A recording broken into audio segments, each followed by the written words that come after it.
கருணாநிதி இருக்கார் பார்த்தீங்களா, அந்த கருணாநிதி சின்ன மேளம் அப்படிங்கிற நபருக்கு குடும்ப கட்டுப்பாடு பண்ணியிருந்தாலே தமிழ்நாட்டில் இன்றைக்கி இவ்வளோ சீரழிவு வந்திருக்கு. பாப்புலேஷன் இங்கே கம்மியாக இருக்குது, நாங்கள் குடும்ப கட்டுப்பாடு பண்ணனால இங்கே பாப்புலேஷனை நாங்கள் கண்ட்ரோல் பண்ணியிருக்கேன்னு சொல்கிறாங்க. கருணாநிதியிலேருந்துல ஆரம்பிச்சிருக்கணும், கருணாநிதியில் கண்ட்ரோல் பண்ணியிருக்கணும். நீங்களும் நானும் எல்லோரும் நம்ம குடும்ப அரசாங்கத்தினோட உத்தரவை மதிப்போம், அதை பின்பற்றி நடப்போம். கருணாநிதி குடும்பம் மட்டும் நம்ம அதை மதிக்க மாட்டாங்களோ? அது என்ன கணக்கு? அது அங்கே பாப்புலேஷன் கண்ட்ரோல் பண்ணோம் நாங்கள் எங்களுக்கு, ஆனால் எங்களுக்கு ஒன்றுமே தரல.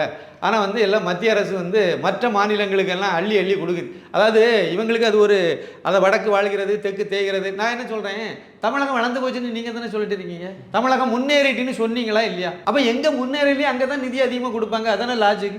ஒரு நாடு அப்படின்னா எந்த பக்கம் அதிகமாக 5 குழந்தை இருக்காங்கன்னா ஒருத்தன் நோய்வாய்ப்பட்டிருக்கான்னா நோய்வாய்ப்பட்டிருக்கணும் தான் அதிகமாக செலவு பண்ணுவாங்க. ஏன்னா அவன் தான் பண்ணி ஆகணும், அவனை குணப்படுத்தணும், நோயிலேருந்து காப்பாற்றணும், அவனுக்கு அதிகமாக கொடுக்கணும், ஊட்டச்சத்து கொடுத்து அவனையும் மற்றவங்கள மாதிரி ஆக்கணும்.